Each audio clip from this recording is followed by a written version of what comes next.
A man has been killed in front of me. In the autumn of 2002, a ruthless killer stalked the suburbs of Washington, D.C. He only needed a split second and he could take them out. People were murdered at random. White people, black people, young, old, children. And then the killer vanished without a trace. How do you find a ghost? Millions lived in fear. I felt like the water was over my head. The sniper's high-powered rifles sent shockwaves across the country. People like this exist in our world. One of the largest manhunts in American history spread from coast to coast. There were many false leads, but eventually the murderer became careless, and the police were able to apprehend a pair of deranged killers.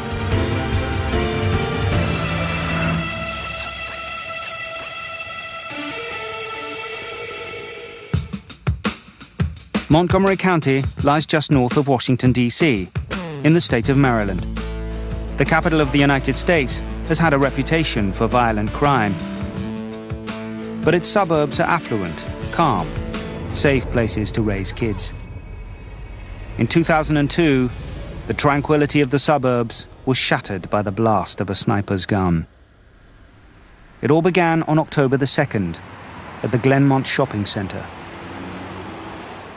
James Martin was picking up some groceries after work before heading home to his wife and 11-year-old son. Out of nowhere, there was the sound of a gunshot.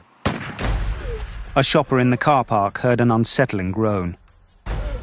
She looked up and saw James collapse on the ground. I'm at Shoppers Warehouse on Randolph Road, and a man just fell in the parking lot. There was a loud noise, but we're not sure if he was shot. The frightened caller was hiding behind her car, clutching her 5-year-old child. Is he bleeding? Yes. Where's he bleeding from? I don't know. I'm like half an aisle away from him. Is it inside? No, it's outside in a parking lot. Oh, there's a police officer here now. One of the first persons there was a police officer who heard the shot. James was unconscious and bleeding heavily from his chest. He was trying to lend medical attention to the victim, but he was also keeping his eyes out looking for suspect information. The victim died in minutes. 7825, code 6. A detective at the scene phoned Assistant Chief of Police Deirdre Walker. He explained the circumstances of James Martin's shooting, which were very deeply troubling, obviously. A small entrance wound and a large exit wound indicated that he had been killed by a shot from a high-powered rifle. I start running through my head the possible causes of something like this because in Montgomery County, we just don't have drive-by shootings involving high-powered weapons. I remember hanging up the phone and just having this feeling of wondering when the other shoe was going to drop. Police searched the area for bullet casings, but found none. They checked the car park for evidence, but found nothing. As night fell, police were left with no clues, only questions. Who would want to kill James Martin, and why? A terrifying answer began to form as the violence continued at about 7:40 the next morning. It was earlier in the morning, and Sonny Buchanan was cutting the lawn. At first, neighbors thought Sonny's lawnmower had malfunctioned and injured him. The call first went out. It went out as a medical emergency. What's going on there? This guy's lawnmower did something, man. It chopped him up. He's bleeding real bad. He's down and out. But when paramedics arrived, it was clear that this was no accident. Sonny was rushed to a hospital. By then, his heart had stopped and was completely drained of blood. A doctor said he bled more than anyone he had ever seen. Sonny Buchanan was the son of a former Montgomery County police officer, so it kind of hit home. Sonny Buchanan's death was only the beginning of the bloodiest morning in the Montgomery County Police Department's history. At 8:07 a.m., a taxi pulled into a petrol station on Connecticut Avenue, about 8 kilometers away. Caroline Namro was keeping an eye on her toddler as she filled her minivan. Suddenly, she heard the report of a gun. 00 North Mont, Apartment 4, open 911 line. She was shocked to see a huge smear of blood across the side of her vehicle. And then, a sight she would never forget. The taxi driver was staggering towards her with a gunshot wound in his chest. Prem Kumar Walekar fell in front of her. What, male? Oh my God, Ma'am, listen to me. What is wrong? A man has been killed in front of me. How is he being killed in front of you? I don't know. 2 brutal murders had been committed in 31 minutes, and the day's violence hadn't ended.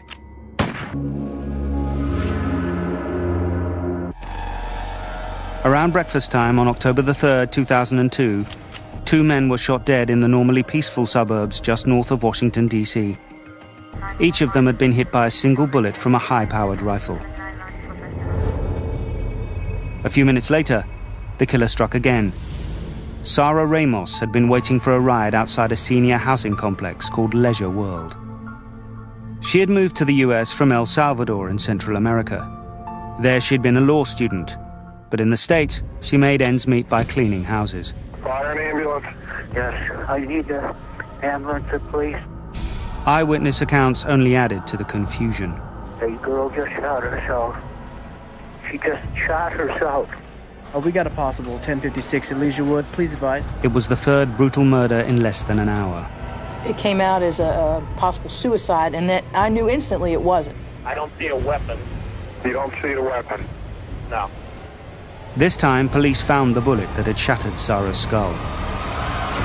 The .223 caliber bullet entered her forehead, exited through her neck, went through a window, and landed on the floor of the restaurant behind her. Chaotic radio traffic filled the airwaves as emergency response teams raced to keep up with the murders. She's unconscious. She's got blood coming out of her nose and her mouth. And where? North and Connecticut Avenue. But the killer was relentless. His next victim was Lori Lewis Rivera, who was cleaning her car at a petrol station. Like a bomb? Yeah, but it wasn't a bomb. I mean, it's like that kind of noise. It was like a gunshot, maybe? Kinda. The quiet suburbs had never seen anything like this. We're having a shooting about every half an hour. All 5 killings were clustered in 25 square kilometers of Montgomery County. The annual homicide rate had just shot up 30%. There had been another incident about an hour before James Martin was shot while shopping. Less than 5 kilometers from the supermarket, employees at a craft store heard a loud crack and found a bullet hole in their window. The round just went high. It actually entered at about the 6-foot level in the window. They've recovered some fragments from an artificial flower in the store. So far, the police had found no connection between any of the victims. Different ages, different sexes, different races of the victims. That was the most troubling part. And there had been no secondary crimes like robbery at any of the shootings.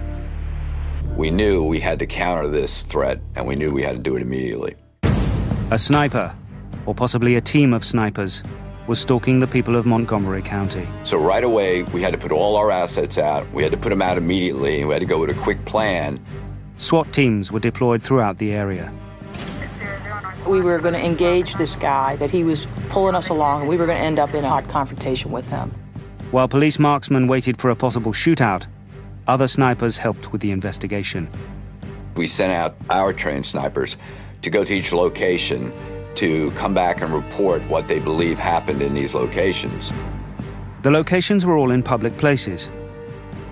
Undercover cops flooded similar areas, hoping to catch the killer in the act. At each crime scene, the detectives faced the same nagging question: where could someone with a rifle have hidden? There is no forest or woodland. There is no cover. And for no lookouts to come out, we realized that maybe a vehicle could be involved. The one and only lead police had so far seemed to support this theory. We had a witness who had seen a white panel truck in the area where the victim up at Leisure World had been. Apparently this witness had heard the shot, turned around and saw that white panel truck. Suddenly, it seemed as if white vans and panel trucks were everywhere. Police knew they would find more clues in the bodies of the victims. There were now 5 corpses at the coroner's office. The autopsies could provide crucial evidence. We had to look at if there was any elevation, which would lead us to believe they were taking these shots from rooftops. And we also needed to know what type of damage occurred to these victims on that day. But even before the forensics could be completed, another panicked call came in. 911 emergency. Yeah, we got a guy just shot out here. That night, Pascal Charlot, an elderly Haitian immigrant, was gunned down while crossing the road. He was just over the Montgomery County border in Washington, D.C. I went to the scene on that, and it kind of led me to believe like maybe they saw that this individual was in Washington, D.C., and they wanted to extend the killing field to another location within the metropolitan area. On October the 4th, 2002, Washington, D.C. area residents awoke to a new reality. Pumping gas, going outside, you're much more aware of what's going on around you. The fear was palpable. There was just this sense of foreboding as people went about doing their work. 6 innocent people had been gunned down in less than 48 hours. Police had no suspects, no motive, and very few leads. Now, everyone felt like a target. When people went to put gas in their car, they would bob and weave. People walk down the street, they wouldn't walk in a straight line. Montgomery County Police Chief Charles Moose selected his most experienced detective to lead the investigation, Barney Forsyth. The chief, of course, asked me, he says, what's the link? And I said, Chief, at this point, we don't see a link. And so that's the commonality, is that there is no link. And of course, that's one of the most difficult type of cases to deal with. Chief Moose made an early decision to deal with the crisis by presenting as much information as possible to the public. They still all appear to be random victims, don't appear to be anyone's enemy, don't appear to be involved in anything coordinated, just simply random targets. Schools went into lockdown, with armed guards out front. Helicopters were everywhere. Meanwhile, the autopsy results showed a consistent pattern. Analysis of the bullets indicated that they came from a long-range rifle, possibly a Bushmaster. These rifles that are military rifles, they're built to kill. They're not built just to hurt somebody, they're built to kill them. It goes in small and then it gets wider as it goes through. So what you end up with is that all those organs that are in that range of that cone get injured whether they get hit directly by the bullet or not. The Federal Bureau of Alcohol, Tobacco and Firearms is the main national agency that deals with gun-related crime in the United States. Its ballistics lab ran a trajectory analysis. We looked at the different rounds, the way the round hit the victim, and that helped us figure out where the shot may have been taken from. The shots were not coming from rooftops. Somehow, the killer was finding a way to hide in public places. Investigators began to believe that the sniper was shooting from a vehicle, which led to a theory that a pair of shooters might be involved. For the purposes of shooting, you want to have room available so you can have some mobility, and that means when you're behind the wheel, you don't have that kind of mobility. The idea that the armed sniper was hiding in a vehicle spread fear like wildfire. Washington area residents were already on edge. It was just a year since the 9/11 attacks, and there had also been an anthrax scare, during which 5 people had lost their lives and 17 had been infected. Now, they faced the possibility that a team of terrorists was hunting them down. The Washington Post, on the front page, says snipers and Al-Qaeda. Those questions were being publicly asked.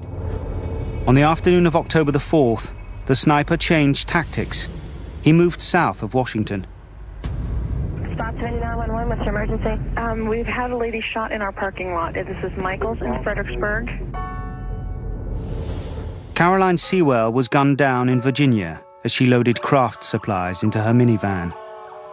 Get away from the window. I'm sorry. Where's the person at? She's laying in the parking lot, sir. While lying on the pavement, Caroline prayed that she could live for her 2 children. Say that again, honey. She's laying on the ground between our store and Michael's, and she is moving her arm. There's a lady standing over her. There's a lady standing with her. She would become the first survivor of the sniper's long-range bullets. This was the second shooting incident at a branch of the craft store. Investigators immediately seized on a link that could lead to the killer. So we looked at disgruntled employees, people that maybe had been terminated, some connection between the Michaels in Maryland and the Michaels in Fredericksburg. Of course, nothing was really developed. There was nothing there. There was so little, in fact, at every crime scene. After each killing, the gunman vanished into thin air. Detectives were mystified. We had no physical description. We had no good eyewitnesses. How do you draw up a plan to find a ghost? In a desperate move, Police Chief Moose asked the public for help. We're still convinced that people have seen something. We want to talk to them. We want to follow up. A tip line was immediately overwhelmed by callers who were sure they knew the sniper. We had over 100,000 tips come in to the tip line, which is astronomical. Detectives began working around the clock to follow every worthwhile lead. Meanwhile, Assistant Chief Drew Tracy scrutinized the sniper's every move in search of a pattern. They were close to major roadways. We realized there were strip malls, and we realized that certain stores were consistent at these places. We also realized that they knew the traffic patterns in the area of Montgomery County. Rather than get stuck in heavy southbound traffic, the killer, or killers, traveled north after a morning shooting. They went to the path of least resistance. Based on those movements, police devised a scheme to trap the sniper. It was called the Concentric Circle Plan. An immediate response team would be ready to deploy within 1 minute of an emergency call. If we got the information within a minute, the most they could have gone was a half mile to a mile, whether it was on foot or in a vehicle. Police teams would then create a trap consisting of a series of widening circles around the area. And our goal was to be on scene within 2 to 3 minutes immediately after receiving information. And basically, we would try to roadblock every one of these locations with a uniform presence. We would flood internally with plainclothes operatives. Roadblocks began to spring up everywhere. We needed to lock them into a certain location. Police searched white vans and every other suspicious vehicle. One of the biggest manhunts in U.S. history was underway. And yet, the sniper seemed to stay one step ahead, slipping away after every shooting. We would get ourselves just about where we thought we had things under control when something would happen in another jurisdiction. The high kill rate suggested a particular kind of suspect. We were dealing with a trained individual. Hunters have this expertise. Military has this expertise. Trained law enforcement would have this expertise. Based on the tight cluster of shootings on the first 2 days, police had been looking for suspects in that part of Montgomery County. But the Caroline Sewell case in Fredericksburg, Virginia, had expanded the attack zone tenfold. The killer could be anywhere, and as the weekend approached, an entire region held its breath. What would be next? The killer might not be a local resident, as they had first suspected. The safety of school children was a particular concern. I had 3 young children. I ran them through parking lots. I made them go down on the floorboard of the car when I got gas. Throughout the weekend, school and police officials debated whether or not schools should close. It was decided that schools would remain open, but the pupils would stay indoors. I had my kids telling me, Mom, you have to go to work. You have to go to work till you catch them. We need to go back out for recess. So, you know, it's a different perspective, but it was all that you could think about. So far, none of the shootings had happened near schools. But that was about to change. 13-year-old Iron Brown had been kicked off his school bus the week before. He'd gotten in trouble for eating candy on the bus, and his aunt had to take him to school. Iron's aunt dropped him off at school an hour early because she had to get to work. News of the sniper shooting was constantly on the radio. No incidents, no activities at the school. Very safe day for young people. She turns around and there he is lying on the ground, bleeding. Iron Brown was really losing consciousness in the car. His aunt was a nurse, she was trained, and she called the hospital ahead of time, and she was racing through traffic. And she kept saying to him, hang in there, I love you. When I first saw Iron, he was trying to die, and I wasn't sure whether we were going to be able to turn that around or not.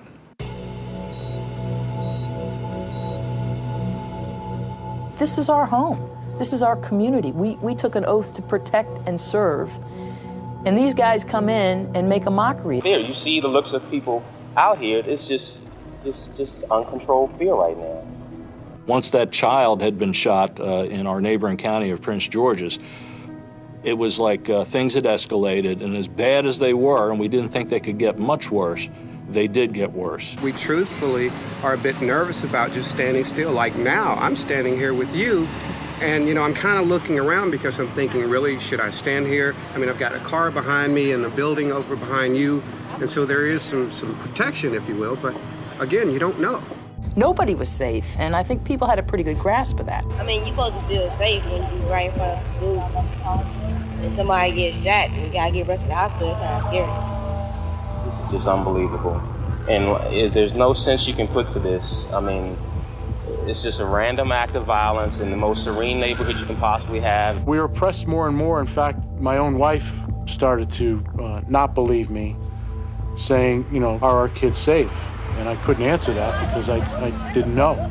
Ever since everything started, I haven't been allowed to go anywhere. I've been in my house. They just cancel the games. Wait a second. This is a grown-up softball league. Mm-hmm. You're adults. Mm-hmm. They've canceled that too? Yes. Why? For the safety of us. We talked about wherever you are, whatever you're doing, when you're coming to school, coming off the bus, look around. Look around. And I've been doing that at service stations and all kinds of things, everywhere I go. Parents felt like their children weren't safe, and they weren't.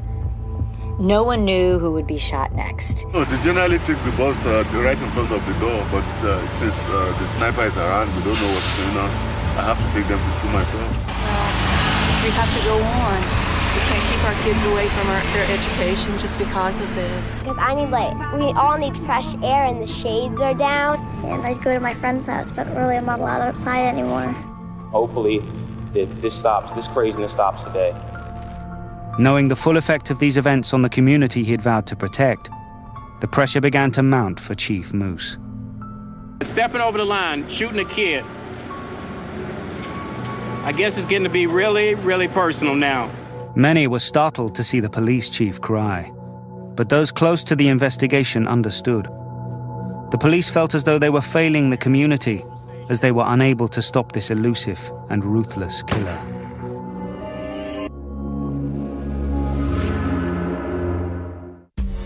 During 5 days in October 2002, there had been 7 shooting incidents in the Washington, D.C. area.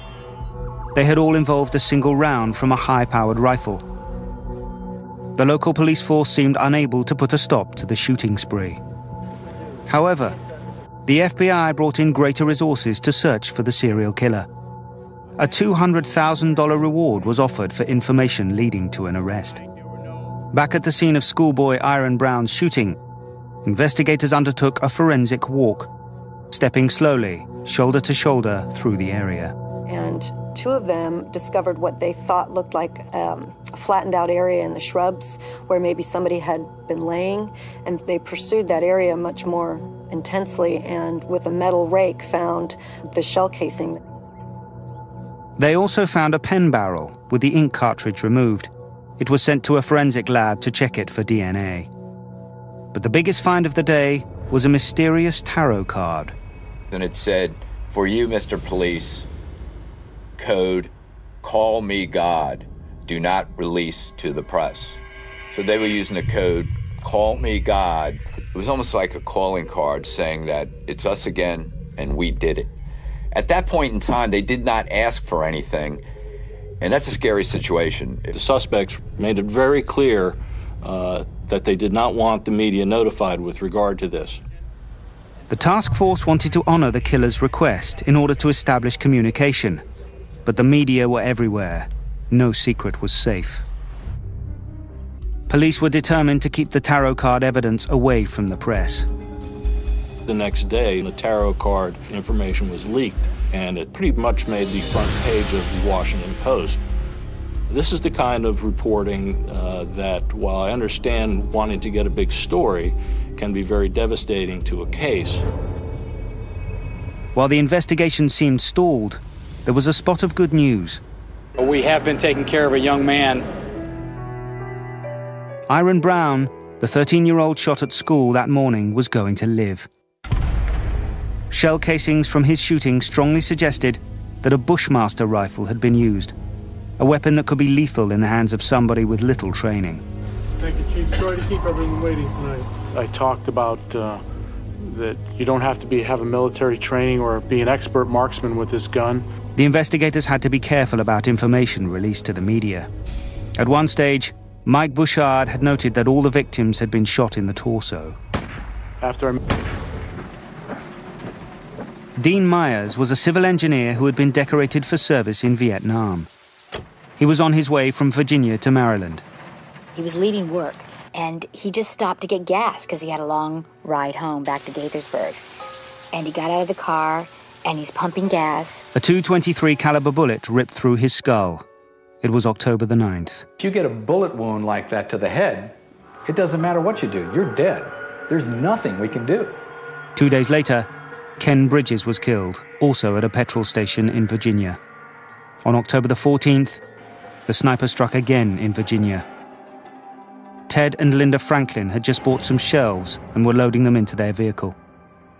When Ted moved towards the front of the vehicle to adjust a seat, Linda walked to the rear. She was standing still when the fatal bullet hit. It was another shot to the head. The right side of Linda Franklin's head was completely blown off.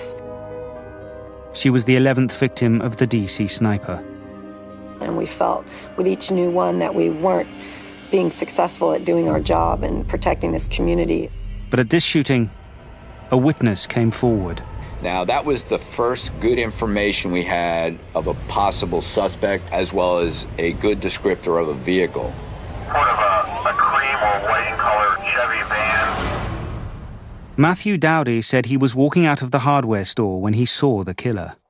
A Mideastern style male, complected, crouching down, taking a shot. He described a white or cream-colored van with a burnt-out rear light. An alert went out to the public. We do want people to continue to watch for things that are out of place, strange behavior. Report that. I'm pleased to say that people continue to call our tip line. There are more bad guys than there are cops, but there aren't more bad guys than there are good guys. So when you put the good guys out there and you ask them to help you with a task, it's a force multiplier, and that's what we were counting on in this case. 2 days later, a detective was reviewing the surveillance tapes from the hardware store. At 9:21 p.m., Dowdy appeared on the in-store security videotape, 3 minutes after the shooting. When they realized that this was a false lookout and that false suspect information. The eyewitness turned out to be a hoax, just someone looking for media attention. 2 weeks after the shooting began, the investigators were back to square one. All the possible suspects from the surveillance tape recorded during Linda Franklin's shooting were eliminated. Sleep-deprived and frustrated, the investigators knew that to catch the sniper, they'd have to work even harder. You just couldn't walk away from the case. I didn't want to go off shift. Your bosses had to send you home. Get your sleep, you're going to have to come back tomorrow, it's a new day. And you'd go home, and on your way home, there was another shooting incident just around the corner. Before this case, Barney Forsyth had been planning to retire from the police force, but those plans were now on hold. It would have been very difficult for me to walk out the door and turn this over to somebody else. Then a lead came from an unexpected place. Tacoma in the state of Washington, on the other side of the country. But again, we encourage everyone to call. Don't assume we have your information. Do not assume that the information you have is no good. As Robert Holmes watched the coverage of the DC sniper shootings, he had an alarming revelation. He somehow has this gut feeling that his friend John Muhammad is behind this. John Muhammad had been his buddy in the army. He owned a long-range rifle, just like the one shown in the news reports. And here was the clincher.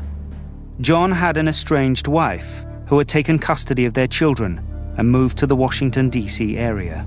So he calls the tip line, and his tip gets completely lost. Ironically, the sniper wanted to talk to the task force too, but he also had trouble getting through.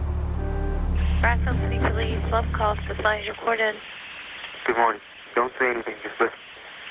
Where are the people that are causing the killing in your area? Look on the terror card. It says, call me God. Sir, I need Get to your refer you people. to that Montgomery County Police hotline. We're not investigating the crime. Would you like the number? Further complicating the situation, other callers were also taking credit for the crimes. The real sniper got lost in the shuffle.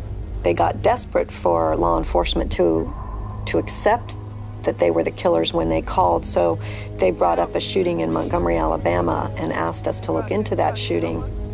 It was you gotta believe me, I'm the sniper, and here's how you can tell I'm the sniper. I immediately called Montgomery, Alabama, and I asked if anyone handled a situation at an ABC store, and he said yes, we had a robbery, homicide. The liquor store shooting was unsolved, and the gun used in the crime was not a Bushmaster. The DC sniper didn't rob his victims. There didn't seem to be a connection. On October the 19th, Jeff and Stephanie Hopper were driving to their home in Florida. When they pulled off the Interstate highway some 150 kilometers south of Washington to fill up their car and have dinner, they thought they were out of the danger zone. They were walking out of the Ponderosa restaurant together after a nice dinner, and they were holding hands. They heard a gun report. It took a moment before Jeff realized he had been shot in the abdomen. His wife struggled to unlock her cell phone to call for help.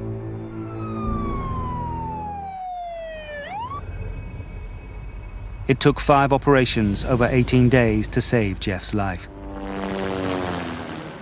In the woods near the restaurant, an ATF dog found a bullet casing and a note tacked to a tree.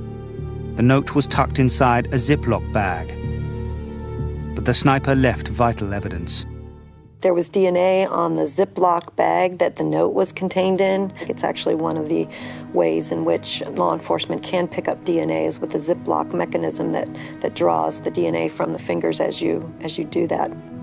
The DNA, however, didn't match anything in the FBI's national database. However, the note was intriguing. For you, Mr. Police, call me God. And then it went on to make demands, very specific demands of what was expected of law enforcement to make the killings end. The sniper wanted $10 million deposited in a bank account.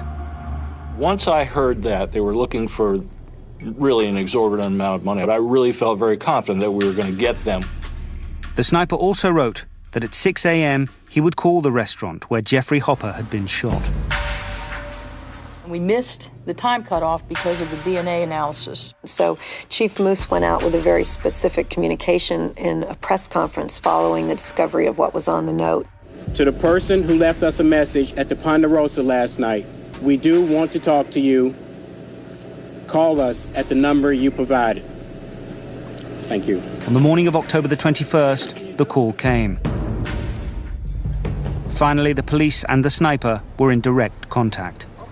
Is this the Ponderosa? Who is this? Don't say anything. Just listen. The voice on the phone told the police to follow the demands from the note, or more people would be killed. They were to tell the press that the sniper had been caught like a duck in a noose. It ended with a chilling warning. P.S. Your children are not safe.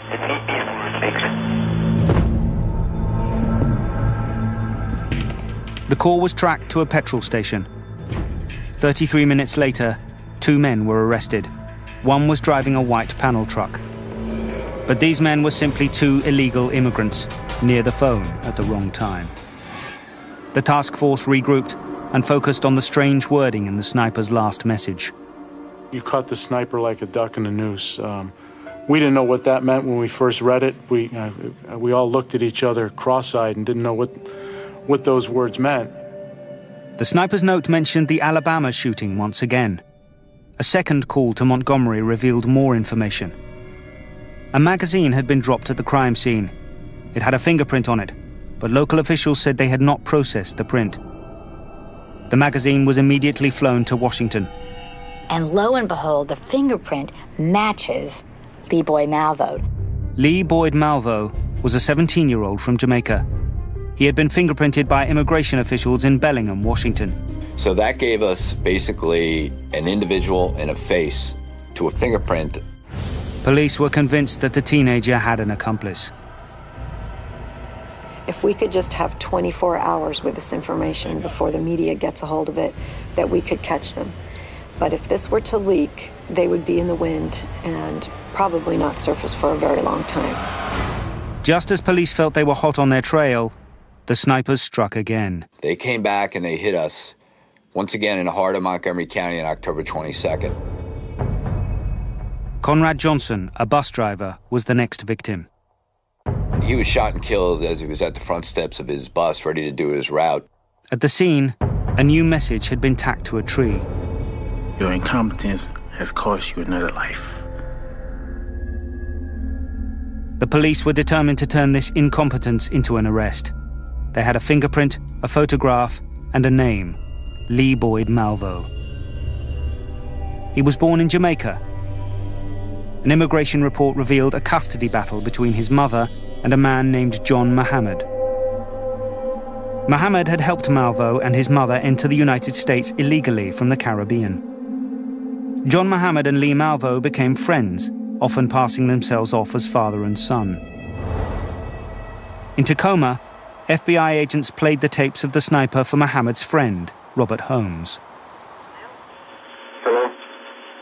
He was a longtime friend of John Muhammad's from the Army. They confided in each other. Who is this? Don't say anything. Just listen. Robert had called the tip line 5 days earlier, but failed to get through. He recognized the voice as Lee Malvo, a kid who hung out with Muhammad. He also gave the agents a possible motive. He knew that John Muhammad was devastated when he lost his children to Mildred. Mildred was John Muhammad's ex-wife. When Muhammad had threatened to kill her, she moved to the Washington, D.C. area with their children. Robert Holmes led the agents to a tree stump in his backyard that Malvo and Muhammad had used for target practice. Back in Maryland, the task force was closing in on their suspects. We ended up getting the tag number, which was a New Jersey plate, description of the vehicle listed to Mr. Muhammad. We knew we were looking for a blue Chevy Caprice with New Jersey tags, and we realized we were looking for at least 2 or more individuals. We're keeping our fingers crossed that this is the right thing. Whitney Donahue repaired industrial refrigerators for a living. He had been working late on October the 24th in Virginia. At about 11:30, I decided to go home. I got my van started on the Route 66. Home was a couple of long, dark hours away. To stay awake, he turned on the radio. We are looking for a blue Chevy Caprice with New Jersey tags NDA. Whitney had owned a Chevy Caprice, so he knew exactly what he was looking for.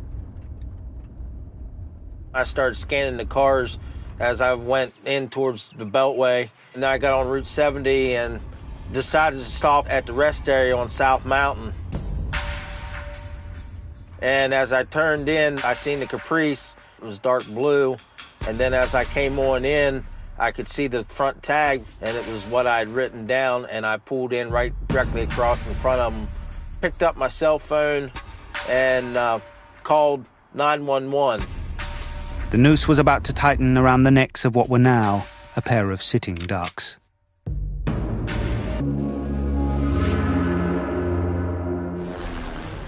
Through good police work, some lucky breaks, and a tip from an observant member of the public, the task force hunting the DC sniper were about to make the arrest. This would end a 21-day reign of terror. Tactical teams prepared for a shootout. These are the same individuals who trained together and worked together for the prior 2.5 to 3 weeks. They planned the takedown, they got in the wood line, and they executed.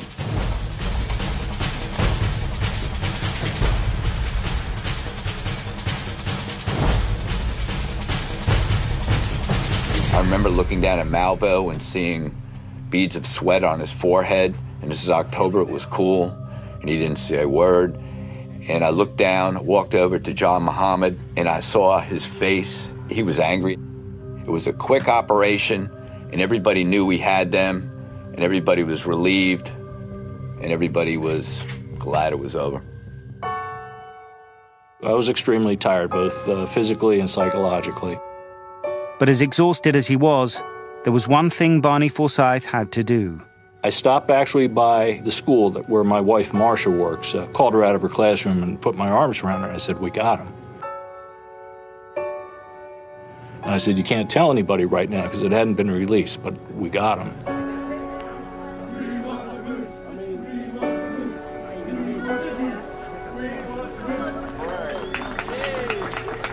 We are gathered to share some information with regards to a sniper situation that has been occurring in the Washington metropolitan area. At approximately 1 o'clock a.m. today, a motorist called 911 to report seeing a 1990 Chevy Caprice.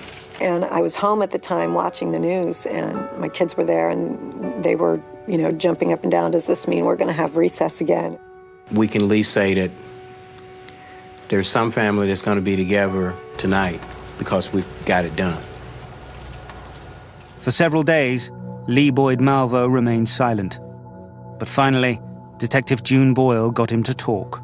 Would you like some juice maybe, or some fruit, or some salad? He was hungry. He wanted a veggie burger, and that started the process. We sent out for a veggie burger, 2 of them in fact, and some water.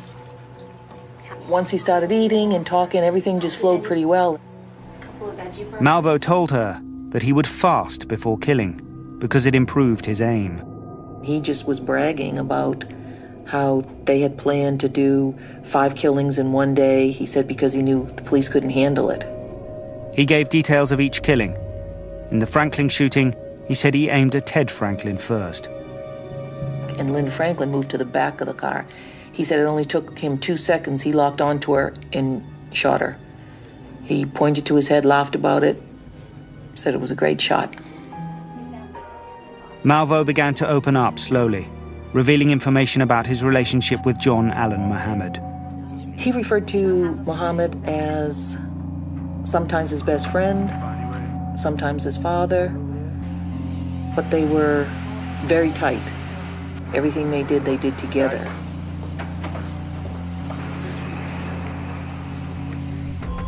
He and John Muhammad trained shooting out in the state of Washington, and he talked about that. They would shoot. He said we taught each other everything.